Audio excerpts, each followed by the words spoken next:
I keep thinking about how Setlock started this week, and their first day of filming was at a um hotel, like a day spa, and like when I heard that, I couldn't stop laughing because them getting off that plane, like in the Sherlock special, and getting off the plane and then being like, oh gosh, that whole ordeal was so stressful.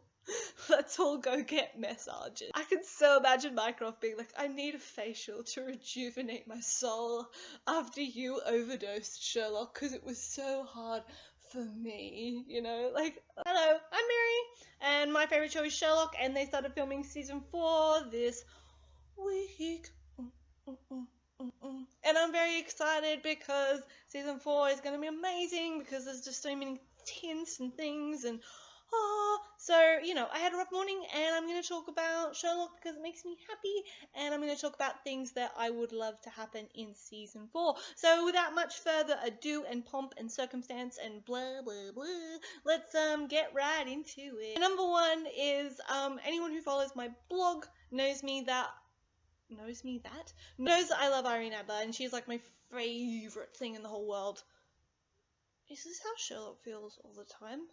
I love how she uses her femininity to, like, confront misogynistic freaking sexual objectifying. Is that a word? Anyway, I just love how she is, like, the epitome of, like, weaponized femininity. And I think she's really clever and cool and resourceful, and I just think that it's really stupid that she hasn't been back, because really, like, if I'm fighting Jim Moriarty, I want all the cool people on my side. So if I was Sherlock Holmes, I'd be like, girlfriend, let's kick some ass together, and then, I don't know, make out for like an hour and a half. But anyway, that's my number 1 thing. I would love my bae, or Sherlock's bae, or whoever's bae. I don't know, maybe she's not anyone's bae, but I would love her to come back. Number 2 is, sorry, I thought someone was coming in. Baby Watson. Oh my goodness. I love Baby Watson. If anyone's read my fanfiction, they know that I just have Baby Watson in there for no apparent reason other than the fact that I see Sherlock as a very dark show, and I'm looking forward to the fact that there's going to be a bundle of baby new joy, and like everyone's gonna sort of, even if they're really sad and stressed out, they're gonna be really happy to see the little bub, and Sherlock's probably gonna be godfather and gonna have to wear a papoose, and the baby's gonna have to go on cases, and the baby is going to be really cute, and Moriarty's not going to hurt the baby. Okay? No, it's not going to happen. No. Next one, number 3. More female interaction, please. I'm not the biggest fan of the Bechdel test, but when you've got 3 seasons of a show in which you only have 2 interactions between women that don't revolve around the men in that show, and even less female interactions in general, you know, I'm disappointed.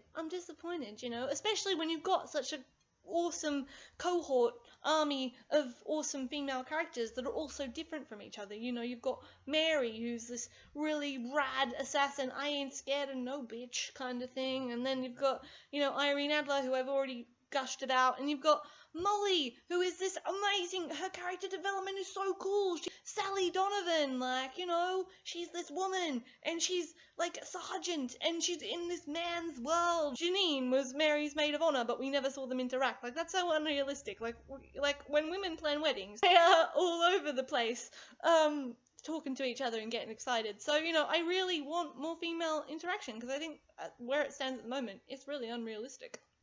And, you know, lacking and non-existent.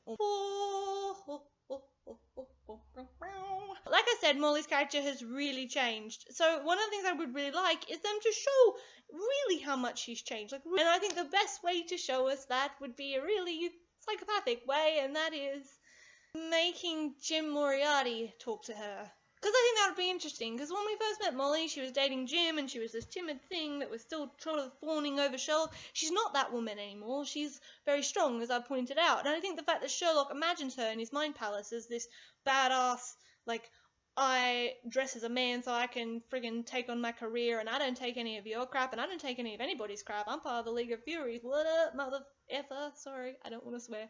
Yeah, I think to show Morley's character arc via a meeting with Jim Moriarty would be really cool, albeit dangerous, and it would mean putting my most feared villain in the room with, someone who I consider my girlfriend. Next item on my list is kind of something that is going to be hard to talk about without offending people, but I'm going to do my best. I don't think that Sherlock is a very good show in the sense that it represents the LGBTQA, asexual and aromantic, I could do an upside down A. I don't think they represent them that well. In fact, I think they represent them in a very confusing way that is almost bordering on toxic.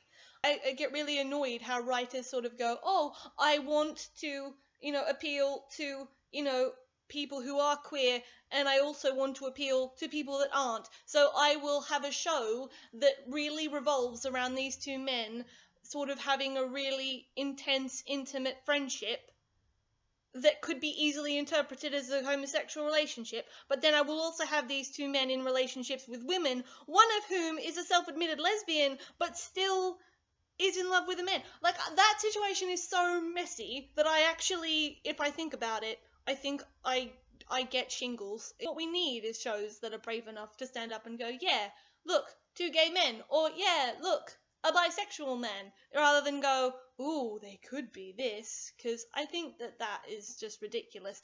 My sexuality is not a subtext. That's what I always sort of think. So yeah, number 6. Am I up to number 6 or number 7? I can't remember. But number 6 is I really want them to be brave enough with being more specific and more explicit in the representation of the LGBTQA community. Which brings me to the next part of representation. It would be nice to have more people of colour. I mean, I'm Lebanese, so the representation of my culture is nearly almost always terrorism, and Sherlock also did do this with the terrorist cell in Karachi. Of course, it had to be an Arab nation that tried to chop Irene Adler's head off. Yeah, it would be nice to see some people of colour represented in a way that is not necessarily bad. Of course, Sally Donovan is there, but she's hardly ever there. It would be nice if she was there more often. Number 7 is I would really love Sally Donovan to have a sort of redemption arc, but not necessarily a redemption arc, just something that acknowledges her role in the Reichenbach fall. The thing that always bugged me about season 3 was that we had sort of Anderson there doing this. We had Anderson there apologizing. We didn't have Sally, and that weirded me out because she was the one that actually convinced Anderson to do it. And I think Sally is a woman of integrity, and I think she's the sort of woman who would stand up and go, okay, I was wrong. I was doing my job, but I was wrong, and I'm sorry. I think it would be interesting if she got some kind of redemption arc. I think that would be interesting, and it's something that I am exploring in my new fanfiction, which chapter 2 will be up soon, by the way. I'm sorry, I've just had a rough time. I think I've covered almost everything that I would like to see happen. No, I haven't. I would love it if Sebastian Moran became involved in this sort of adaptation.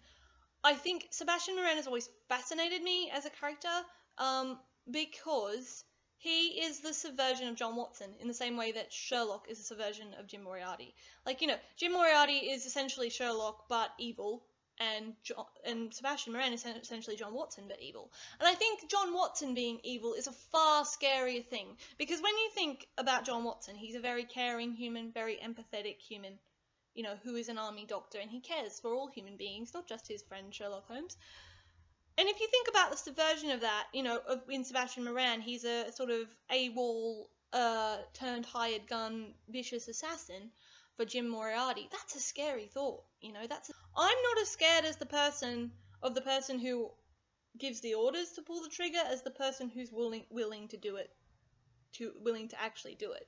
Easy to be a sort of high up and not have to get your hands dirty, but for a person to be a hired gun and to be like, yeah, I don't really value human life or respect for human beings, I'm happy to murder as many as you want me to as long as you pay me, that's a scary thought. So Sebastian Moran I think would be a really cool enemy to have. And also, I have this thing where I imagine he's going to be attractive.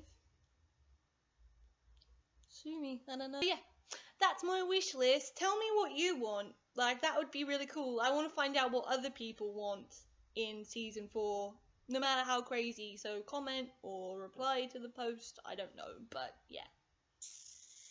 Thanks, guys. Happy Setlock week. It's a public holiday now. Bye.